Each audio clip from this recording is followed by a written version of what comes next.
কেজিএফ এর ওই মাদার থিমটা মনে আছে আপনাদের? নান্নারে নারে নারে নারো। তো এক্স্যাক্টলি সেই যে মাদার থিমটা ছিল, তো সালারও কিন্তু প্রশান্ত নীল রিভিল করলো বন্ধুত্বের থিম, যেটা সালারের প্রথম গান ইউটিউবে চলছে এবং সালার রিলিজ হতে আর মাত্র কয়েকটা দিনের অপেক্ষা। এবং সালার আর ডুমকির একটা লড়াই শুরু হয়ে গেছে, যেটা অনেকেই বলছেন ওয়ার্ল্ড ওয়ার 3 প্রায়। তো আমি সব আমি এত আধিক্যতার মধ্যে কথা বলি না। অবশ্যই দুটো বড় রিলিজ এবং প্র্যাকটিক্যালি বড় রিলিজ। এবং মানে আমি অনেক সময় আমাদের বাংলা ইন্ডাস্ট্রিতে দুর্গাপুজোর সময় অনেক বড় বড় ডিরেক্টর, অনেক বড় বড় অভিনেতাদের ওই র্যাট রেসের মতন 4টে ছবি একসাথে রিলিজ দেওয়ার বিপক্ষে কথা বলতাম ঠিকই, কেননা এই কারণে, কেন বাংলা ইন্ডাস্ট্রি ছোট ইন্ডাস্ট্রি, এখানে 4টে ছবি একসাথে রিলিজ দেওয়ার মধ্যে যে টানাপোড়েনটা চলে, বা দুটো ছবিও একসাথে রিলিজ দেওয়ার মধ্যে যে টানাপোড়েনটা চলে, যে হল ভাগাভাগিটা চলে, এতে কিন্তু হলিউড বা বলিউড সিনেমাগুলো লাভ হয়ে বেরিয়ে যায়, বাংলা ছবির আখেরে কোনো লাভ হয় না। ওই লাস্টে এসে বলতে হয় যে বাংলা ছবির পাশে দাঁড়ান। কিন্তু এবার 2018 সালেও প্রশান্ত নীল যেটা করেছিল, আমি জানি না শাহরুখ খানের ওপর এনার কেন রাগ এত। হয়তো কোনো একটা কিছু মানে মানে ইকুয়েশন রয়েছে। প্রশান্ত নীল এর আগেও কেজিএফ এর সাথে শাহরুখের যে জিরো, সেই শাহরুখের বিগ ফ্লপ ছবি জিরো, কেননা জিরো আমি নিজেই দেখিনি। জিরো আমি চালিয়ে বন্ধ করে দিয়েছিলাম, সিনেমা হলেও দেখতে যাইনি, কেননা আমার জিরোর প্রতি কোনো এক্সপেকটেশন ছিল না। কারণ ডিরেক্টরটি এমন ডিরেক্টর, রিসার্চ করতে গিয়ে সিনেমার পিন্ডি চটকিয়ে দেয় এবং অভিনেতাদের পিন্ডি চটকিয়ে দেয়, কিন্তু অনেক ইউনিক কনসেপ্ট সে নিয়ে আসে। তো এমনই ডিরেক্টর ছিল আর বাল্কি। তো সেইখানে দাঁড়িয়ে আর বাল্কির ছবি দেখার মধ্যে, অন্তত আফটার শমিতাভ, আমি আর কোনো ইন্টারেস্ট পাই না।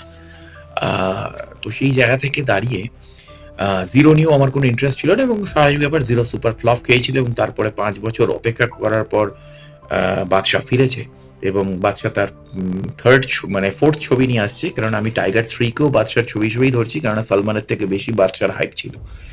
তো এক্স্যাক্টলি সেখানে সালার একই দিনে রিলিজ দিচ্ছে, আবার 2018 রিপিট করছে প্রশান্ত নীল। তো এটাই দেখার এবার, কেননা প্রশান্ত নীল কেজিএফ 2 মাঝখানে একটা ঝটকা দিয়ে দিয়েছিল 2022-এ, যে ঝটকাটার পরে কিন্তু প্রশান্ত নীলকে নিয়ে চিন্তিত সকলেই, অর্থাৎ রাজকুমার হিরানি, শাহরুখ খান দুজনে যথেষ্ট চিন্তিত, কারণ প্রশান্ত নীল কিন্তু যা খুশি তাই করে ফেলতে পারে।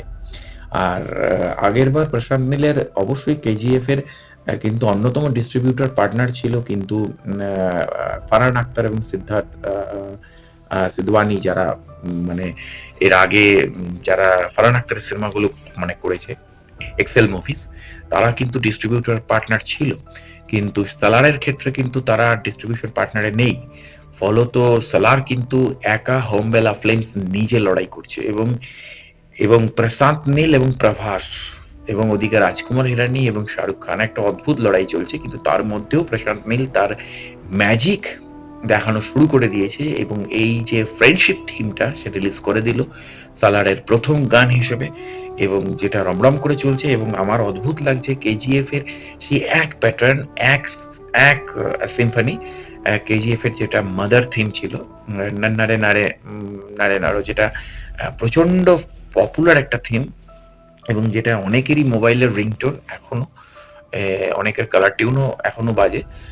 তো সেম প্যাটার্নের একটা ফ্রেন্ডশিপ থিম নিয়ে চলে এসছে ইউটিউবে, এবং যেটা ট্রেন্ডিং এ রয়েছে। এবং সালার রিলিজ আছে কয়েকদিন পরে, অবশ্যই একটা বড় ফাইট হতে চলেছে, এবং যেটা আমাদের যারা সিনেমা ইন্ডাস্ট্রি নিয়ে আমরা কাজ করি, আমাদের কাছে অনেক বড় শিক্ষণীয় হতে চলেছে ব্যাপারটা, একটা লেসন। কারণ দুপক্ষই এক একটা ইনস্টিটিউশন, প্রশান্ত নীল, প্রভাস, এবং এদিকে রাজকুমার হিরানি, শাহরুখ খান, এরা কিন্তু ইনস্টিটিউশন, এরা কিন্তু শুধুমাত্র স্টার নয়, এদের কাছ থেকে অনেক কিছু শেখার থাকে মানুষের। তো এক্স্যাক্টলি আমাদেরও অনেক কিছু শেখার আছে, এবং অবশ্যই আমাদের তাকিয়ে থাকতে হবে 21শে ডিসেম্বর, 22শে ডিসেম্বরের দিকে এবং 25শে ডিসেম্বরের সপ্তাহে। অবশ্যই আমার চ্যানেলটি সাবস্ক্রাইব করে বেল আইকনের অল নোটিফিকেশনটি অন করে জুড়ে থাকুন, লাগাতার রিভিউ ভিডিও নিয়ে আসছি।